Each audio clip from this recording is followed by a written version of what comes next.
Queen Marquesa versus Karlov of the Ghost Council. I'm going to keep that in the hope that we can get our opponent to discard something good with Distress. And yeah, don't think there's a whole lot else we want going on. Our opponent has had to mulligan down to 5, unfortunately. So hopefully we can still get a good game on the go. Reflecting Pool is not a good land to start off with, but they might have a dual source in hand. We'll go for a swamp first, because I don't know if I want to get a white or a red land with marsh flats. We could just go for a swamp on turn 2 and then get a white and red source with marsh flats. I'd rather get a dual source down as soon as possible though. And there we go, yeah, Mana Confluence will switch on Reflecting Pool, so that is good for our opponent. What's not good for us is that they have got down a Karlov. Ugh. Do I wasteland here? Doesn't feel good, but it's Karlov. Yeah, I should wasteland, but I'm not going to because it just doesn't feel good to do that. But spiky players know I'm acknowledging the fact that wasteland, Mana Confluence, that's what we should be doing. Might do it next turn. Land tax. They can play and equip Swiftfoot Boots next turn.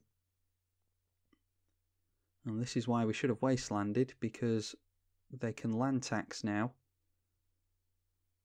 Fiery Confluence gets rid of Swiftfoot Boots, so we'll just get rid of land tax. There we go.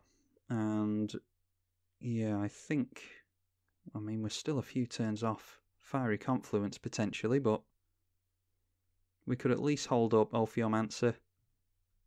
There's no life gaining from our opponent yet, so yeah, we've got Rogue's Passage, so there's a card that we don't know of. Invoke the Divine is destroy an artifact or enchantment and gain 4 life. We don't have anything like that, thankfully. So now it's just Swiftfoot Boots and in for 2 points of commander damage. Karlov of the Ghost Council is a 2/2. Now for Orzhov, and remove 6+1/+1 counters from it, you can exile a target creature. Mountain's a good draw there. And whenever you gain life, you put 2+1/+1 counters on Karlov. I think we go for the Mountain into Ophiomancer, and that puts out a good blocker for Karlov. Not going to give our opponent too much longer until I wasteland that Mana Confluence, because I run a Karlov deck myself and it can be quite a frightening commander. So if they start to take control of the game, I'm not too keen on letting that happen. Let's go over our commander. Queen Marquesa is a Mardu 4-mana commander, 3/3 Death Touch and Haste. When it enters the battlefield, you become the Monarch. And at the beginning of your upkeep, if you are not the Monarch, then create a 1/1 black assassin token with Death Touch and Haste. And the Monarchy token lets you draw a card at the end of your end step, at the end of your turn. And if someone hits you, if a creature hits you, then you can, you give them the Monarchy. That's what it is. And that is exactly why Ophiomancer is in the deck, so that our opponent can't swing through and deal damage to us and get the Monarchy off us. Now then, do we Fiery Confluence or not? We're going to go for a Plateau either way. Fiery Confluence. We can choose 3 modes. We can destroy a couple of artifacts. And then 2 damage to each opponent. I think I quite like that. We'll get rid of a couple of artifacts and then a damage, or a couple of damage to each opponent, and we'll get rid of these two. And then, obviously, we're going to pay for it. We need to try and keep our opponent off as much mana as possible, especially seeing as how they are struggling on coloured mana. And no, I'm not going to offer up the trade with Ophiomancer. Just going to leave things as they are now. I think we're going to be getting into Wasteland and then Queen Marquesa next turn. And we can start getting card advantage on our opponent. Argument to be made for us getting Queen Marquesa out last turn, but I don't like leaving a Sol Ring lying around. Okay, Phyrexian Arena is some more card draw for our opponent, which could potentially get them into some coloured mana sources. We will go for Queen Marquesa.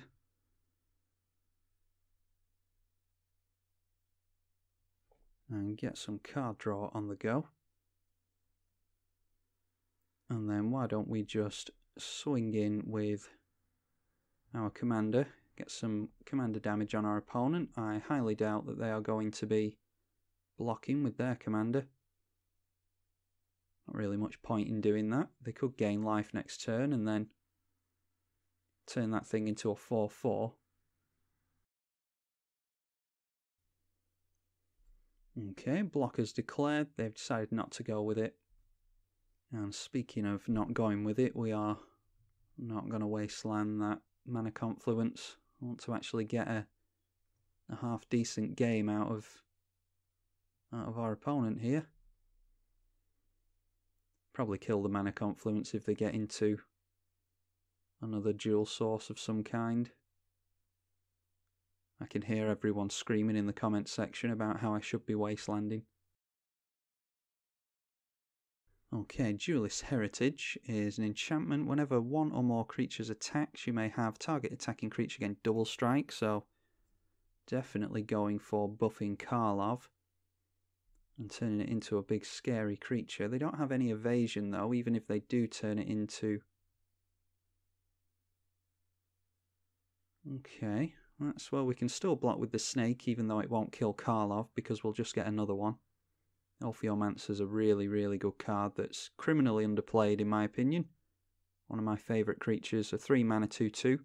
At the beginning of every upkeep, if you don't control any snakes, you get a black snake with Death Touch. But Karlov will deal first strike damage to the snake before the snake gets any chance to deal Death Touch damage to it. So that won't let any damage through, but it won't kill Karlov either, unfortunately. But they are tapping down their Karlov at least. And we get into another thing there, so I think we just go for Elspeth. Oh, no we don't. We don't have enough white mana.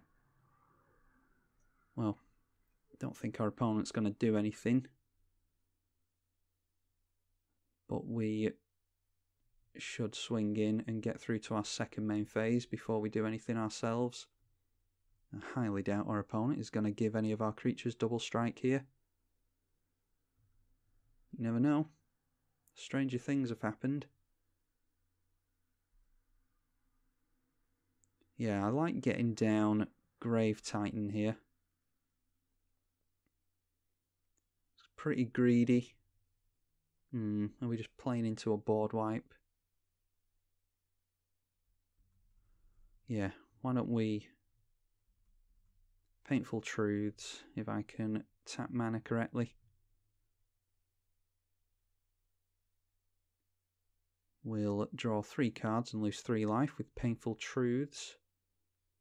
And then Bastion Protector is quite nice, but unfortunately we can't get into that yet, so we'll just go for the Lightning Greaves. And we will protect our commander, obviously holding up the snake. And then we draw a card thanks to the Monarchy. As we've already described, the Monarch, at the beginning of your end step, you draw a card. Whenever a creature deals combat damage to you, its controller becomes the Monarch. And yeah, a lot of colourless mana from our opponent. This game would have been over a lot sooner had we have wastelanded, and that would have made for a very boring game. I don't think our opponent's having the best of luck with... Oh, of course they get to finally use that Invoke the Divine. I forgot all about that, clearly. So now they get to buff Karlov up to a 4-4 with double strike. If they can get rid of that snake, then that would be a good thing for them to get going. I think it is a good time for us to use our Go for the Throat, perhaps after a young Pyromancer. No reason for us to do anything except block here. As ever, we'll get a snake at the beginning of our next turn. Down comes Soul's Attendant for some more life gain. And we get a snake, which triggers Soul's Attendant. Yeah, we can't leave that lying around for much longer. Need to decide what is going on here. I think we need to get rid of Karlov, certainly. Well, a Wrath is always good to have. Let me swing in first. And deal 5 damage. I don't think they're going to block with the Soul's Attendant. It's going to do too much work for them. But I'd be quite happy for them to block with Soul's Attendant. They don't. So why don't we go for...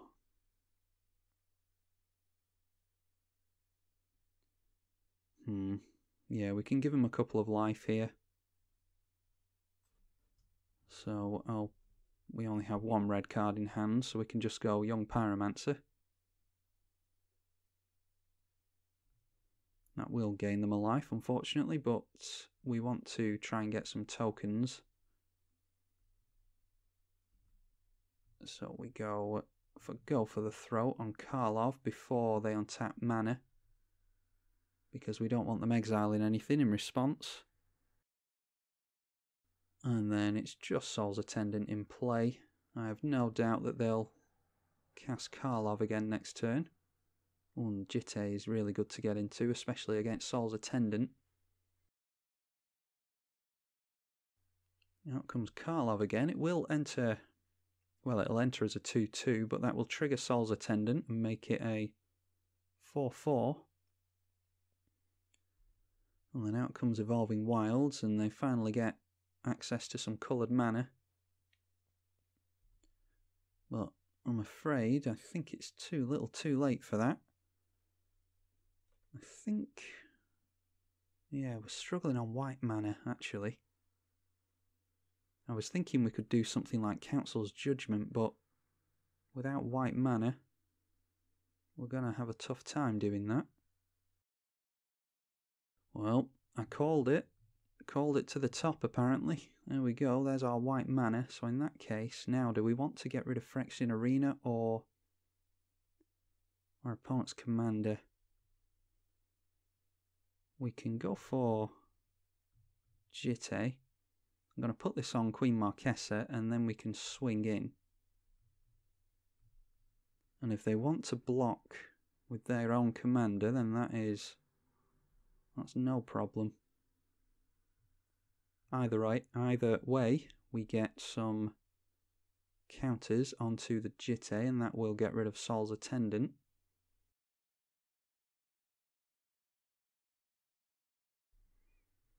Okay, there we go. We're going to get 3 for damage. That puts a couple of counters onto the Soul's Attendant. No, it doesn't. It puts the counters onto Umezawa's Jitte, which allows us to kill the Soul's Attendant. That's what I was trying to say. Now we can go in for Council's Judgment, and that will trigger Young Pyromancer, getting us another elemental token. And we can get rid of Karlov here. They need to rip into a land if they want to replay Karlov again. I think it's an unlucky showing from Karlov. Not many life gain triggers on the go, and then struggling on mana pretty much throughout the entire game. This isn't really a fair showing from Karlov, but it is a fair showing from Queen Marquesa. We're doing exactly what we want to do in this deck. Pretty much Mardu control. And our opponent just passes the turn. So we'll see. Well, won't throw up good game. I'll allow our opponent to do that if they feel as though they want to. Sometimes feel like you're rubbing it in a little bit if you're about to win the game and you throw up a GG. Plus, it's not over till it's over. You never know. Our opponent might do something. And there we go. And it just quit out immediately. Yeah, apologies to my opponent there, a fan of the channel, as you saw at the beginning of the game. I would have stuck around and said a few words to you at the end of the game, but it just quit out on me immediately. So, yeah, apologies for that. And like I say, it just looked like it was unlucky from our opponent and their Karlov deck. If you don't draw into your coloured sources, then there's not a whole lot you can do in the game, but they held out pretty well, and you could see kind of what they were aiming to do. It's typical of Karlov decks that they want to buff Karlov up and then deal massive damage and go in for commander damage on their opponent, deal with your opponent's creatures with Karlov's abilities and the other Orzhov removal that you can use. So yeah, Karlov is a really, really good commander and one that you don't see much of, so happy to see that on the channel. Hope you all enjoyed that Queen Marquesa game versus Karlov, and I will see all of you in the next one. I'm Tribal Kai on the EDH channel. Thank you for watching.